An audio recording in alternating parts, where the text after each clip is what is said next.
നിങ്ങളുടെ ലൈഫിൽ അവസാനിച്ചു പോയ റിലേഷൻഷിപ്പ് എപ്പോഴെങ്കിലും മറക്കണം എന്ന് ആലോചിച്ചിട്ടുണ്ടോ? നിങ്ങളുടെ ഇടയിലുണ്ടായിരുന്ന ആ തർക്കങ്ങൾ, നിങ്ങൾ രണ്ടാളും തമ്മിൽ കൈമാറിയ ഗിഫ്റ്റുകൾ, ഓർമ്മകൾ, അവളുടെ ചിരി, ചെറിയ ചെറിയ മിസ്അണ്ടർസ്റ്റാൻഡിങ്, അങ്ങനെ ചെറിയ ചെറിയ കാര്യങ്ങൾ, റിലേഷൻഷിപ്പിലുള്ള ഓരോ കാര്യങ്ങൾ ആരെങ്കിലും വന്ന് ഞാൻ അത് ഇറേസ് ചെയ്ത് തരാമെന്ന് പറഞ്ഞാൽ നിങ്ങൾക്ക് എങ്ങനെയുണ്ടാവും? അങ്ങനെ ഒരു കാര്യം ഓഫർ ചെയ്യുന്ന ഒരു പടമാണ് eternal sunshine of the spotless mind. നമ്മളെ പ്രണയം എന്ന് പറയുന്ന കാര്യത്തിനെ കുറച്ചുകൂടെ ഒന്ന് ആലോചിക്കാൻ വെക്കുന്ന ഒരു സാധനമാണ് ഈ സിനിമ. ചെറുതായിട്ട് സയൻസ് ഫിക്ഷൻ കലർന്ന് എടുത്ത ഒരു മൂവി. ഈ സിനിമയിൽ ജുവൽ ബാരിഷ് എന്നുള്ള ഒരു ക്യാരക്ടറെ നമുക്ക് കാണിച്ചിട്ടുണ്ട്.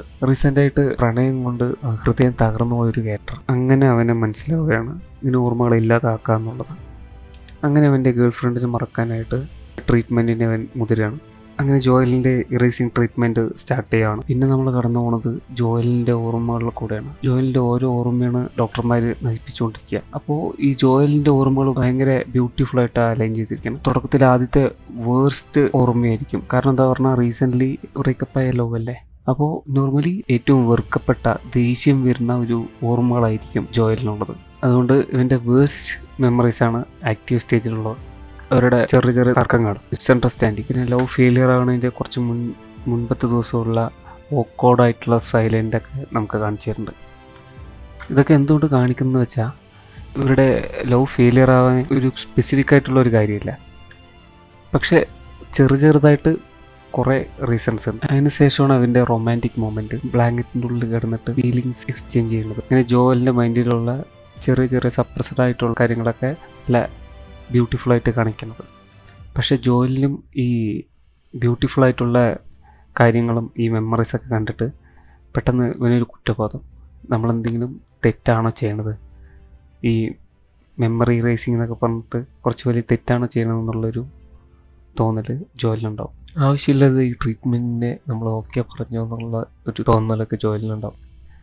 നമ്മുടെ മെൻ്റൽ ഇറേസർ ട്രീറ്റ്മെൻറ്റ് എടുക്കുന്ന ഹോസ്പിറ്റൽ എങ്ങനെയെന്ന് പറഞ്ഞാൽ ചെറിയൊരു ഡെൻ്റൽ ക്ലിനിക്ക് പോലെ സെറ്റപ്പ് ആയിരിക്കും. അവിടുത്തെ ആൾക്കാരാണെങ്കിലും അതിലെ എക്യുപ്മെൻറ്റുകളാണെങ്കിലും എല്ലാം കുറച്ച് സാധാരണമായിട്ടുള്ള സാധനങ്ങളായിരിക്കും. ഇത് കാണുമ്പോൾ നമുക്ക് പനിച്ചിട്ട് ഹോസ്പിറ്റലിൽ പോകുമ്പോൾ എങ്ങനെയാണോ ആ ഒരു സെയിം ഫീലിംഗ് ആയിരിക്കും. ഭയങ്കര സിമ്പിളായിരിക്കും. അവർ വിചാരിക്കുകയാണെങ്കിൽ ഇത് കുറച്ച് ഹൈഫൈവ് ആയിട്ടും കുറച്ച് വലുതായിട്ട് ചെയ്യാം. ഇവരെന്തുകൊണ്ടാണ് അതിങ്ങനെ എടുത്തെന്ന് പറഞ്ഞാൽ ഇവരെങ്ങനെയാണ് ഇതൊക്കെ ചെയ്ത്, എങ്ങനെയാണ് ഈ മെമ്മറി ഇറേസിംഗ് ഒക്കെ നടത്തി എന്നുള്ള ചോദ്യത്തിൽ ഡിസ്ട്രാക്റ്റഡ് ആവാണ്ട് ഈ മെമ്മറി ഇറേസ് അത് അത്യാവശ്യമാണോ, അത് ആവശ്യമുണ്ടോ നമ്മൾ ആലോചിപ്പിക്കാൻ വേണ്ടി റൈറ്റർ ഇതിലൊരു ഇൻട്രസ്റ്റിംഗ് ആയിട്ടുള്ള ഡിസിഷൻ എടുത്തിട്ടുണ്ട്.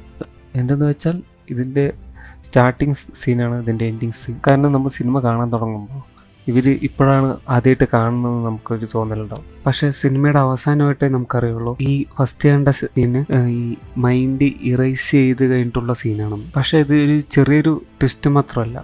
എങ്ങനെ ഈ രണ്ട് ക്യാരക്ടറും പാസ്റ്റ് റിലേഷൻഷിപ്പിനെ കുറിച്ച് ആലോചിക്കാതെ വീണ്ടും ഇവർ സെയിം കാഷ്വലായിട്ട് ഒരു ബോയും ഗേളും തമ്മിൽ റിലേഷൻഷിപ്പ് ആവണ പോലെയാണ് നമുക്ക് കാണിച്ച് ചെയ്യുന്നത്. അവരുടെ പാസ്റ്റ് റിലേഷൻഷിപ്പും പെയിനും ഒന്നും ഇല്ലാതെ അവർ രണ്ടാളും നമുക്കൊരു ന്യൂലി കപ്പിളിനെ പോലെ കാണാൻ പറ്റും. പക്ഷേ ഈ നായകനും നായികയായിട്ടുള്ള പുതിയ റിലേഷനും ചെറിയ പ്രശ്നങ്ങൾ തുടങ്ങിയിട്ടുണ്ടാവും. അതെന്താന്ന് വെച്ചാൽ ആ ഹോസ്പിറ്റലിൽ ജോലി ചെയ്യുന്ന ഒരു പെണ്ണ് ഇവരുടെ മൈൻഡ് ഇറേസ് ചെയ്യുന്നതിൻ്റെ മുന്നേ എടുത്ത് വെച്ച ഇവരുടെ റിലേഷൻഷിപ്പിൽ ഉണ്ടായിരുന്ന പ്രശ്നങ്ങൾ അത് കാസ്റ്റായിട്ട് രണ്ടാൾക്ക് അയച്ചു കൊടുത്തിട്ടുണ്ടാവും. ആ ഓഡിയോ കാസ്റ്റിൽ രണ്ടാളും റിലേഷൻഷിപ്പ് ഫെയിലിയർ ആയതിനെ ഇങ്ങോട്ടും പഴിചാരുണ്ടാവും. ആ രണ്ടാൾക്കും തമ്മിൽ നോക്കാൻ തന്നെ മടിയായി തുടങ്ങി. ഉണങ്ങിയ മുറിവ് ഒന്നുകൂടെ പിച്ച് ചീന്തിയ പോലെ ഈ റിലേഷൻഷിപ്പ് മുന്നോട്ട് കൊണ്ടുപോയാൽ ഇനിയും ഒരു സ്റ്റേജിൽ അത് ഫെയിലിയർ ആവും, ഹാർട്ട് ബ്രേക്കിംഗ് ആവുന്ന രണ്ടാളും മനസ്സിലായി തുടങ്ങി. പക്ഷെ രണ്ടാളും ആ സ്റ്റേജിലേക്ക് പോയിട്ടില്ല. സിനിമയെ ഒരു ഓപ്പൺ പോസിബിലിറ്റിയിൽ വിട്ടിരിക്കുകയാണ്. രണ്ടാളും ഒന്നിക്കുന്നുണ്ടോ ഇല്ലയോ എന്നുള്ളതല്ല, കുറെ ഹാർട്ട് ബ്രേക്കിങ്ങും ബാഡ് എക്സ്പീരിയൻസ് ഉണ്ടാകുന്ന അറിഞ്ഞിട്ടും ആ റിലേഷൻഷിപ്പ് മാത്രം തരാൻ പറ്റുന്ന ചെറിയ സന്തോഷങ്ങളും ആ റിലേഷൻഷിപ്പ് തരുന്ന ചെറിയ സങ്കടങ്ങളും എല്ലാത്തിനും വേണ്ടി അവരൊരു റിസ്ക് എടുക്കുന്നുണ്ടോ എന്നുള്ളതാണ് ഇവിടുത്തെ ചോദ്യം. Thank you guys. നിങ്ങളുടെ ലവ് ഫെയിലിയർ ആയിട്ടുള്ള ഫ്രണ്ട്സിനെ ഷെയർ ചെയ്യൂ. ലവ് ഫെയിലിയർ ആയിട്ട് ഇനി എന്ത് ചെയ്യണം എന്ന് ആലോചിച്ച് മൂവ് ഓൺ ആവാത്ത